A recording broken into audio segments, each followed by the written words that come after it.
சாயிராம், உன்னுடைய அனைத்து பிரச்சனைகளையும் என்னால் உடனடியாக தீர்த்துவிட முடியும். ஒரே நொடி போதும். ஆனால் நான் அப்படி செய்துவிட்டால் நம்பிக்கை, பொறுமை என்னும் பாடத்தை நீ எப்பொழுதுதான் கற்றுக்கொள்வாய்? என் பிரியமான பிள்ளைக்கு நம்பிக்கை, பொறுமை என்ற பாடம் மிக மிக அவசியமான ஒன்று. அது உன்னிடம் இருந்தால் எதற்குமே நீ கவலைப்பட வேண்டிய அவசியமே வேண்டாம். நான் எப்பொழுதும் உன்னுடனேயே இருந்து கொண்டிருக்கிறேன் என்று மீண்டும் மீண்டும் உனக்கு வலியுறுத்தி கொண்டே இருக்கிறேன். சாயப்பா இருக்க உனக்கு ஏன் மனக்கவலை? நம்பிக்கையோடு, அதே மகிழ்ச்சியோடு, அதே சந்தோஷத்தோடு இதை இன்று நம்பிக்கையோடு கேட்டுவிட்டு இந்த நாளை துவங்கு. இன்று இரவுக்குள் ஏதாவது ஒரு ரூபத்தில் வந்து உன் வாழ்வில் அதிசயத்தை உன் சாயிதேவா நிகழ்த்தியே தீருவேன். ஒவ்வொரு கணமும் நீ என்னையே நினைத்து கொண்டிருக்கும் பொழுது அந்த கணம் ஒவ்வொரு நிமிடமும் நான் உன்னை காப்பாற்றாமல் எப்படி விட்டுவிடுவேன் என்று உன் மனம் சிந்தனை செய்கிறது. எனக்காக உனக்கு வரும் கஷ்டத்தை சகித்து கொண்டு நீ அப்படியே ஏற்றுக்கொண்டால் உன் வாழ்க்கையில் இனி கஷ்டம் வராமல் நான் பார்த்துக்கொள்வேன். உனக்கு வரும் கஷ்டத்தை என் கஷ்டமாக பாவித்து நான் அதை அப்படியே ஏற்றுக்கொள்வேன். உன் வாழ்வில் புதிய வழியை காண்பிப்பேன். என்னுடைய புனித தலத்திற்கு வந்து நீ நடந்தால் நீ செய்த அத்தனை பாவங்களுக்கும் ஒரு முற்றுப்புள்ளியை நான் வைத்து விடுவேன். எப்பொழுதுமே சோர்ந்து போய்விடாதே. என் பிள்ளையாகிய நீ சந்தோஷமாக இருக்க வேண்டும் என்பதே உன் சாயப்பாவின் ஆசை. உன் வாழ்க்கைக்கு தேவையான அத்தனையும் நான் உனக்கு வழங்கிக் கொண்டே இருப்பேன். உன் வாழ்க்கைக்கு எது நல்லது, எதை கொடுத்தால் நீ மகிழ்ச்சியாக இருப்பாய், எதை கொடுத்தால் ஆனந்தமான திருப்திகரமான வாழ்க்கையை வாழ்வாய் என்பது உன்னை விட உன் சாயப்பாவிற்கு நன்றாகவே தெரியும். எதை எப்பொழுது எந்த நிமிடம் உனக்கு கொடுக்க வேண்டும் என்பதை நான் நன்கு அறிந்து கொண்டுதான் இருக்கிறேன். உன்னை பல பேர் ஏமாற்றியிருந்தாலும் அயர்ந்து போய்விடாதே, சோர்ந்து போய்விடாதே, தைரியமாக இரு. எத்தனை இழப்புகள் வந்தாலும் சோர்ந்து மட்டும் போய்விடாதே, நம்பிக்கையை இழந்து விடாதே. நீ சந்திக்கும் தோல்விகள், இழப்புகள், ஏமாற்றங்களைப் போல 2 மடங்காக வெகுமதிகளை நான் அளித்து கொண்டே இருப்பேன். நீ அதை அடைந்தே தீருவாய். வாழ்க்கையில் நீ இன்று கஷ்டப்படுவதைப் போலத்தான் உலகில் இருக்கிற அனைவரும் ஏதோ ஒரு நாள் கஷ்டப்பட்டு இருப்பார்கள் என்பதை மனதார உணர்ந்து கொள். இந்த உலகத்தில் நீ மட்டும்தான் கஷ்டப்பட்டு கொண்டிருக்கிறாய் என்ற எண்ணத்தை முதலில் உன் மனதிலிருந்து தூர எறிந்துவிடு. கஷ்டம் என்பது எல்லோருக்கும் சமமானதுதான். அவரவர் செய்த பாவ புண்ணிய கணக்குப்படி, அவரவர் செய்த கர்மாப்படி அவரவர்கள் வாழ்க்கையில் இன்பத்தையும் துன்பத்தையும் மாறி மாறி அனுபவித்துதான் ஆக வேண்டும். அவரவர் கர்மாவை கழித்தேதான் ஆக வேண்டும். இதுதான் வாழ்க்கையின் நியதியும் கூட. துன்பப்படாத மனிதனே கிடையவே கிடையாது. அவரவர் கர்ம வினைகளின்படி அதை அனைவரும் அனுபவித்துதான் ஆக வேண்டும். தவறு இழைத்தவர்கள் எவராயினும் தண்டனை உண்டு என்பதுதான் நிதர்சனமான உண்மை. உனக்கு நிச்சயம் வெகுமதிகளை அள்ளி அள்ளித் தருவேன். இமைப்பொழுது உன்னை விட்டு நான் விலக மாட்டேன். என் பார்வை எப்பொழுதும் உன் மீதுதான் இருக்கும். இழந்தது இழந்ததாகவே இருக்கட்டும். நீ இழந்தது அனைத்தும் உன் நலனுக்காகவே நடந்தது என்பதை உணர்ந்து கொள். ஏதோ ஒரு காரணத்திற்காகத்தான் எல்லாமுமே நடக்கிறது என்பதை தீர்க்கமாக முடிவு செய்து கொள். என் ஆசிர்வாதங்கள் என்றும் உனக்கு துணையாக நிற்கும். நீ எதிர்பார்த்த ஆரோக்கியம், நிம்மதி, செல்வம், மகிழ்ச்சி, சந்தோஷம், அற்புதம், அதிசயம், உறவுகளும் உன்னை தேடி வரும். எல்லாம் உன்னை தேடி வரும். இனிமேல் நீ நினைத்ததெல்லாம் நடக்கும், தொட்டதெல்லாம் துவங்கும். நான் உன்னை கைப்பிடித்து நடந்து கொண்டிருக்கிறேன். என் பாதை எப்பொழுதும் உன்னை வெற்றி பாதைக்கு தான் அழைத்து செல்லும். நீ எப்போதும் வாய்மையை கடைப்பிடி. நீ அளித்த வாக்குறுதிகள் யாவற்றையும் நிறைவேற்ற வேண்டும். விசுவாசமும் பொறுமையும் அதிகமாக பெற்றுக்கொள். நீ எங்கே இருந்தாலும் எல்லா நேரங்களிலும் நான் உன்னுடனேயே இருப்பேன் என்பதை மட்டும் எப்பொழுதும் மறந்து விடாதே. உனக்கான நல்ல காலம் ஆரம்பமாகிவிட்டது. அப்படியே உனது கஷ்டங்களும் பிரச்சனைகளும் முடிந்து போகும். எல்லா துன்பங்களும் விலகி புத்துணர்வோடு நீ இருக்கத்தான் போகிறாய். நம்பிக்கையோடு இரு. ஏன் இப்படி துவண்டு போயிருக்கிறாய்? நீ துவண்டு போய் தைரியம் இழந்து இருக்கும் அளவிற்கு எந்த காரியமும் இதுவரை நடக்கவில்லை. இனியும் அப்படி நான் விட்டு விடமாட்டேன். நீயே தோற்றுவிட்டது போல ஒரு பொய்யான எண்ணத்தை உனக்குள் உருவாக்கி உன்னில் இருக்கும் நிம்மதியை இழந்து கொண்டிருக்கிறாய். நிம்மதி இல்லாமல் எப்படி நீ வாழ்வாய்? உன் நிம்மதியை விட வெற்றி தோல்வி பெரியது அல்ல என் பிள்ளையே. அதை நன்றாக பதிய வைத்துக்கொள். மனதில் நிம்மதி இருந்தால் எல்லாமுமே வந்துவிடும். வாழ்க்கையில் உன் நிம்மதியை சீர்குலைக்கும் அளவிற்கு ஒரு வெற்றியோ தோல்வியோ அதில் உன்னிலிருந்து தூரமாக வைத்துவிடு. வெற்றி என்பது ஒரு விஷயத்தை கையில் எடுத்து அதற்கான நுட்பங்களை கற்று அதனில் போட்டியிட்டு உழைத்து வெல்வதுதான் வெற்றி. தோல்வியோ வெற்றி என்பதை விட அதிக கற்றுத்தரும் ஒரு ஆசான். ஒரு ஆசான் கற்றுத்தரும் பாடம் அனைத்தும் நமக்கு தோல்வி கற்றுக் கொடுக்கும்.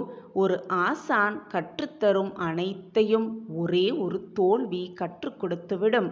தோல்விக்கு நிறைய ரூபங்கள் இருக்கும். துரோகம், ஏமாற்றி வெல்வது என நிறைய விஷயங்கள் சேர்ந்து தோல்விகள் வரும். ஆனால் எப்பொழுதும் துவண்டு விடாமல் இருந்தாலே போதும். வெற்றியை மிக சுலபமாக தக்க வைத்துக் கொள்ளலாம். நாம் நினைப்பது ஒன்று, ஆனால் நிகழ்வது வேறு என்று அதிகமாக மனதை போட்டு வருத்தி கொள்ளாதே. உன் வாழ்க்கையில் இப்பொழுது நடப்பது கனவா நனவா என்று நீயே அதிசயிக்கும் வண்ணம் உன் வாழ்வில் பல அற்புதங்களை நான் நிகழ்த்தி காட்டுவேன். உன் சாயப்பா உன்னோடு இருக்கும் வரை நீ எதற்குமே கவலையோ வருத்தமோ வேதனையோ பட வேண்டிய அவசியமே இல்லை. உனக்கு கிடைத்திருக்கும் இந்த பொக்கிஷமான வாழ்க்கையை, அதைவிட அந்த பொக்கிஷமான நேரத்தை மட்டும் எப்பொழுதும் வீணடித்தே விடாதே. உனக்கான கால நேரம் வரும் பொழுது எல்லாம் உனக்கு சுகமானதாகவே நடக்கும், சுகமானதாகவே இருக்கும் என்பதை முழு மனதாக நம்பு. நேரத்தை வீணடிக்காதே. நேரத்தை வீணடித்து கொண்டே உன் வாழ்க்கையையும் வீணடித்து விடாதே. எப்பொழுதும் தன்னம்பிக்கையோடு இரு, தைரியமாக இரு, உழைத்து கொண்டே இரு, போராடிக்கொண்டே இரு. வாழ்க்கையை வென்றே காட்டிவிடலாம்.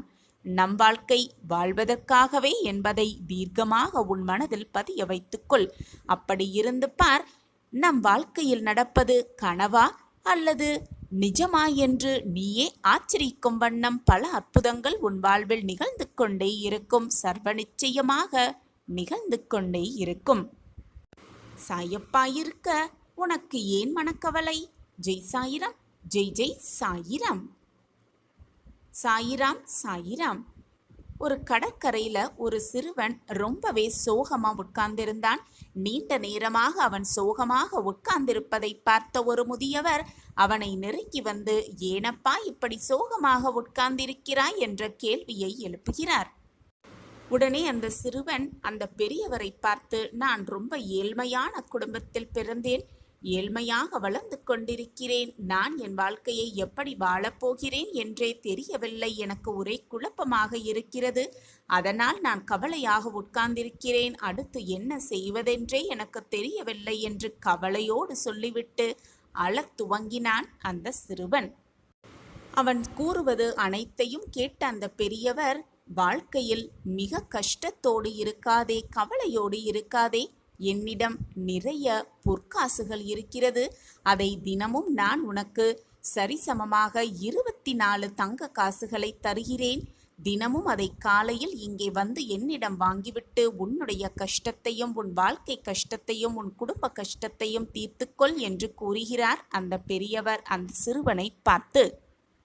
உடனே சந்தோஷமாக அந்த சிறுவன் தன்னுடைய வாழ்க்கையின் நிலைமையை நினைத்து பார்த்து, இதுதான் சரியான முடிவாக இருக்கும் என்று அந்த பெரியவரிடம் 24 தங்க காசுகளை பெற்றுக்கொண்டு சந்தோஷமாக தன் வீட்டை நோக்கி செல்கிறான்.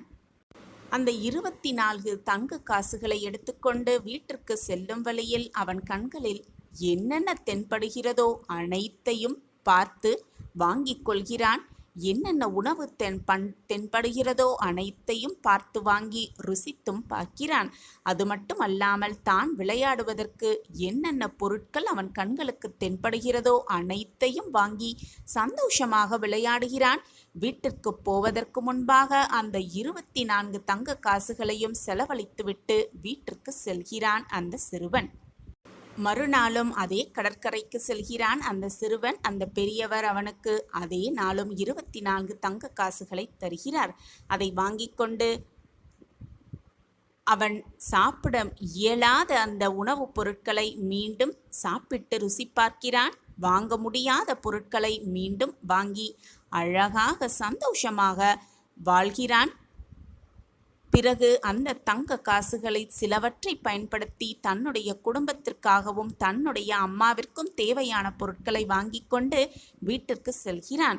வீட்டிற்கு சென்றதும் அந்த பொருட்களை தன் தாயிடம் கொடுத்தவுடன் தாய் கேட்கிறாள், உனக்கு எப்படி காசு வருகிறது என்று கேட்கிறார். உடனே கடற்கரையில் நடந்த அத்தனை நிகழ்வுகளையும் அவன் ஒன்று விடாமல் சொல்லிவிடுகிறான் அவனுடைய தாயிடம். உடனே அந்த தாய், நம்மளுடைய வாழ்க்கைக்கு தேவையானதுதான் அந்த காசுகள், எனவே அதை தினமும் வாங்கி கொண்டு வா, ஆனால் சிறிது காசையாவது வீட்டிற்கு எடுத்து வந்து அதை சேமிக்கும் பழக்கத்தை கற்றுக்கொள் என்று கூறுகிறார் அவளுடைய தாய். உடனே அவன், நமக்கு தினமும் தான் 24 தங்க காசுகள் கிடைக்கிறதே, பின் எதற்காக சேமிக்க வேண்டும் என்ற கேள்வியையும் எழுப்புகிறான் அந்த சிறுவன். என்னதான் உனக்கு கிடைத்தாலும் சேமிக்கும் பழக்கத்தை நீ கற்றுக்கொள்ள வேண்டும் என்று தாய் அவனுக்கு அறிவுரை கூறுகிறார். உடனே அவனும் நானும் அனைத்தையும் செலவழிக்காமல் சிறிது காசுகளை எடுத்து வந்து கண்டிப்பாக சேமிக்கிறேன் என்ற உறுதியும் அளிக்கிறான் அந்த சிறுவன் தன் தாயிடம். இப்படியே நாட்கள் ஓடிக்கொண்டே இருக்கிறது. அன்றும் அவன் வீட்டிற்கு வரும் பொழுது அவர் தாய் கேட்கிறார், எங்கே தங்க காசுகள் என்று கேட்டவுடன் சிறுவன் பதிலளிக்கிறான், நாளை நான் கொண்டு வருகிறேன் என்று பதிலுரைக்கிறான். அந்த நாளை போய்கொண்டே இருக்கிறது. எந்த நாளுமே அவன் தங்க காசுகளை எடுத்து வரவே இல்லை. அனைத்தையும் சந்தோஷமாக செலவழித்து சந்தோஷமாகவே வாழ்ந்து வருகிறான் அந்த சிறுவன். இப்படியே காலங்கள் கடந்து கொண்டே இருக்கிறது. தினமும் 24 தங்க காசுகளை வாங்குகிறான். சந்தோஷமாக செலவு செய்கிறான். சந்தோஷமாக வீட்டிற்கு வருகிறான். மறுநாள் செல்கிறான். சந்தோஷமாக வாழ்கிறான். சந்தோஷமாக காசுகளை பெற்றுக்கொண்டு நிம்மதியாகவே வாழ்கிறான். இப்படியே அந்த சிறுவன் பெரியவனாக வளர்ந்து விடுகிறான். அப்படி ஒரு நாள் அவன் வீட்டிற்கு பெரியவனாகி வரும் பொழுது அவனுடைய தாயின் உடல்நிலை மிக மோசமாக இருந்தது. அவனிடம் பணம் இல்லாததால் மருந்து வாங்கக்கூட பணம் இல்லாமல் தவித்தான். அப்பொழுதுதான் அவனுக்கு புரிந்தது சேமிப்பு வைக்காததனாக்கான அர்த்தம் என்னவென்று. அப்பொழுதுதான் அவனுக்கு புரிந்தது. உடனே தெளிவான முகத்தோடு நாம் நாளை காலையில் சென்று அந்த கடற்கரையில் 24 தங்க காசுகளை வாங்கி கொண்டு மருந்து வாங்கிவிட வேண்டும் என்று முடிவுக்கு வந்தவனாய் அடுத்த நாள் கண் விழிக்கிறான். அன்றும் நம்பிக்கையோடு அவன் கடற்கரைக்கு செல்கிறான். ஆனால் அந்த முதியவர் அங்கு இல்லை. தேடி தேடி பார்க்கிறான். ஆனால் அந்த முதியவர் இல்லவே இல்லை. மிகவும் மனவேதனையாக, நமக்கு இனி 24 தங்க காசுகள் தேவையே இல்லை, ஆனால் இந்த ஒரு நாளைக்காவது அந்த 24 தங்க காசுகள் இருந்தால் நம் வாழ்க்கையை, நம் தாயின் மருந்தை வாங்கிவிட்டிருக்கலாமே, நாம் அதை சேமிப்பதற்கான அர்த்தத்தை இப்பொழுது நாம் புரிந்து கொண்டோம் என்று மிக மன வருத்தத்தோடு அப்படியே சரிந்து உட்கார்ந்து விடுகிறான் அந்த சிறுவன். நாமும் அதே போலதான் நமக்கு கிடைத்திருக்கும் இந்த பொக்கிஷமான 24 மணி நேரத்தை தேவையில்லாத பல செயல்களை செய்து, தேவையில்லாத பல சிந்தனைகளை செய்து வீணடித்து கொண்டே இருக்கிறோம். ஆனால் பல நேரத்தை இப்படியே செலவழித்து சில முக்கியமான வேலைகளை செய்யும் தருவாயில் அந்த நேரம் நமக்கு கிடைக்காமலேயே போய்விடுகிறது. ஒரு நிமிடம் கிடைத்தால் போதும், ஒரே ஒரு நொடி கிடைத்தால் போதும் என்ற நேரமும் நமக்கு வரும். அந்த நேரம் வரும் பொழுது நாம் அப்படி அந்த நேரத்தை செலவழிக்கிறோம் என்பது இருக்கிறது நம்மளுடைய நிறைவான வாழ்வு. இப்பொழுது நம் நேரத்தை வீணடிக்காமல் நாம் என்ன செய்ய வேண்டும் என்ற முடிவை எடுக்க வேண்டிய தருணம் இதுதான். நமக்கான நேரம் வரும் வரை பொறுமையாக காத்திருக்கலாம். வந்த பின் அந்த நேரத்தை மிக சரியாக பயன்படுத்தி வாழ்க்கையில் வெற்றி நிச்சயம். நாம் நினைப்பது ஒன்று, நடப்பது ஒன்று என்று ஏக்கத்தோடு காத்திருக்காமல் வருவதை அப்படியே ஏற்றுக்கொண்டு எது நடந்தாலும் நமக்காக நல்லதற்காகத்தான் நடக்கிறது என்ற தீர்க்கமான சிந்தனையோடு இருக்கலாம். அப்படி இருந்து பார்த்தால் வாழ்வே கனவா நனவா என்று நினைத்து கூட பார்க்க முடியாத அதிசயத்தை நம் வாழ்க்கை நமக்கு கொடுக்கும் என்ற நம்பிக்கையோடு இருக்கலாம். சாயப்பா நம்மோடு இருக்கும் வரை நாம் எதற்குமே கவலையோ வேதனையோ பட வேண்டிய அவசியமே இல்லை. சாயப்பா இருக்க நமக்கு ஏன் மனக்கவலை? இல்லம் தேடி வருவேன். உனக்கு நிகழ்வும் நிகழ்வுகள் எல்லாமே ஏற்கனவே தீர்மானிக்கப்பட்டதுதான், முடிவு செய்யப்பட்டதே. அதில் இன்பம் துன்பம் என்று எதுவுமே நிரந்தரமே அல்ல. நீ துன்பமாக வருந்தும் ஒரு நிகழ்வு மற்றவர்களுக்கு இன்பமாக இருக்கலாம். நீ இன்பமாக ஆனந்தமாக கருதும் ஒரு நிகழ்வு மற்றவர்களுக்கு அதீத துன்பமாகவும் இருக்கலாம். இந்த உலக வாழ்வில் இன்பமோ துன்பமோ எதுவுமே நிரந்தரம் அல்ல. உன்னுடைய எண்ணங்களை பொறுத்துதான் அமையும் இன்பமும் துன்பமும். நீ அதை எப்படி பார்க்கிறாயோ அதை பொறுத்துதான் உன் வாழ்க்கையின் அமைப்பே இருக்கிறது. இன்பம் வந்துவிட்டால் நிலை கொள்ளாமல் ஆடுவதும், துன்பம் வந்துவிட்டால் அப்படியே சரிந்து உட்கார்ந்து விடுவதுமாக இருந்தால் எதையுமே உன்னால் நகர்த்தக்கூட முடியாது. எதையுமே சரிசமமாக பார்க்க பழகிக்கொள். நீ நினைப்பதற்கு மேலாகவே உன் வாழ்க்கையில் மகிழ்ச்சி உன்னை வந்து சேரும். வரங்களை அள்ளி அள்ளி பெற்றுக்கொள்வாய். நேற்று நீ துன்பமாக கடந்த ஒரு நிகழ்வு இன்று இன்பமாக உனக்கு மாறியிருக்கலாம். அதேபோல் இன்று நீ துன்பமாகவோ இன்பமாகவோ கருதும் ஒரு நிகழ்வு நாளையே உனக்கு இன்பமாகவும் மாறலாம், துன்பமாகவும் மாறலாம். உன் பார்வையை பொறுத்துதான் அதில் அமர்ந்திருக்கிறது. உன்னுடைய எண்ணத்தை பொறுத்துதான் அது நிகழவும் செய்கிறது. காலம் அதற்கான மாற்றத்தை கொண்டு வந்து கொண்டுதான் இருக்கும். இன்பமாக இருந்தாலும் சரி, துன்பமாக இருந்தாலும் சரி, எதுவாக இருந்தாலும் சரி, எதுவுமே உன்னிடம் நிரந்தரமாக கடைசி வரை இருக்கப் போவதில்லை என்பதுதான் நிதர்சனமான உண்மை. அதுதான் சத்தியமும் கூட. இதுதான் நம் வாழ்க்கையில் சந்தோஷம், இதுதான் நமக்கான இன்பம் என்று நீ நினைத்து சந்தோஷப்படும் ஒரு விஷயம் உனக்கு துன்பமாக கூட மாறலாம். அதேபோல் இதுதான் நம் வாழ்க்கையில் மிகப்பெரிய துன்பம், இந்த துன்பத்தை இனி நம் வாழ்க்கையில் அடையவே கூடாது என்று நீ நினைக்கும் ஒரு விஷயம் கூட உனக்கு மிக இன்பமாக கூட மாறலாம். நான் கூறுவது மிகவும் குழப்பமாக இருக்கிறதா? புரியவில்லையா? இப்பொழுது நான் கூறுவதை கவனமாக கேள். உன் மனதில் ஒரு புது தெம்பு பிறக்கும். ஏதோ ஒரு இடத்திற்கு நீ பயணம் செய்து கொண்டிருக்கிறாய். அந்த பயணத்தில் மிகவும் அபூர்வமான ஒரு நண்பர் உனக்கு கிடைக்கிறார். அவரிடம் இருந்து நீ கற்றுக்கொள்ள வேண்டிய விஷயம் அவ்வளவு இருக்கிறது என்பதை நினைத்து கொண்டு அவரோடு பேசிய அந்த பழக்கத்தை வைத்துக்கொண்டு மிகவும் இன்பமாக இருக்கிறாய். சற்று நேரத்தில் அந்த மனிதருக்கு ஒரு விபத்து உள்ளாகிறது. விபத்தை அந்த மனிதர் சந்திக்கிறார். இப்பொழுது சொல், அந்த மனிதரை நீ சந்தித்து கொண்டிருப்பது, சந்தித்தது இன்பமாக இருக்குமா உனக்கு அல்லது துன்பமாக இருக்குமா? பார்க்கும் பார்வையில்தான் எல்லாமே அடங்கி இருக்கிறது. அவர் ஏதோ செய்த தவறுக்காகத்தான் இப்பொழுது தண்டனையை அனுபவிக்கிறார். அப்படியென்றால் அவர் தவறு செய்வதுதான் தவறு செய்தவர் என்று வைத்து கொண்டால், உன்னிடம் அவர் கூறிய நல்ல ஒழுக்கங்கள், நல்ல எண்ணங்கள், நல்ல சிந்தனைகளை பார்க்கும் பொழுது அவர் ஒரு பொக்கிஷமான அருமையான மனிதர் என்று கூட சொல்லலாம். நீ பார்க்கும் பார்வையில்தான் எல்லாமே அமைந்து இருக்கிறது.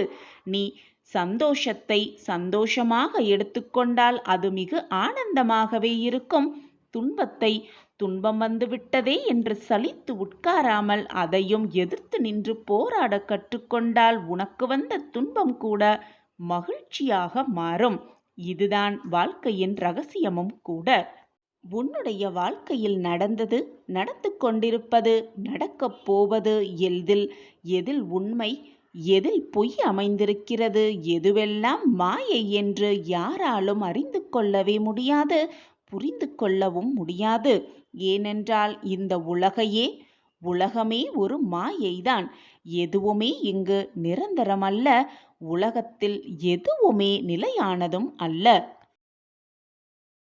காலம் அப்படித்தான் சுழன்று கொண்டே இருக்கும், மாற்றிக்கொண்டே இருக்கும், அனைத்தும் மாறிக்கொண்டுதான் இருக்கும். எதுவுமே இங்கு நிரந்தரமாக இருக்கப் போவதுமில்லை, நிலையாக இருந்து விடுவதும் இல்லை. இப்படி நிலையே இல்லாத இந்த உலகத்தில் உனக்கு வந்திருக்கும் துன்பமாக இருந்தாலும் சரி, இன்பமாக இருந்தாலும் சரி, அது உன்னிடமே இருந்துவிடும் என்று நீ தவறாக எண்ணுவது உன்னுடைய அறியாமையில்தானே. நீ எதையுமே எது வந்தாலும் சரிசமமாக எண்ண பழகிக்கொள். எது வந்தாலும் அதை சரிசமமாக பார்க்க பழகிக்கொள்.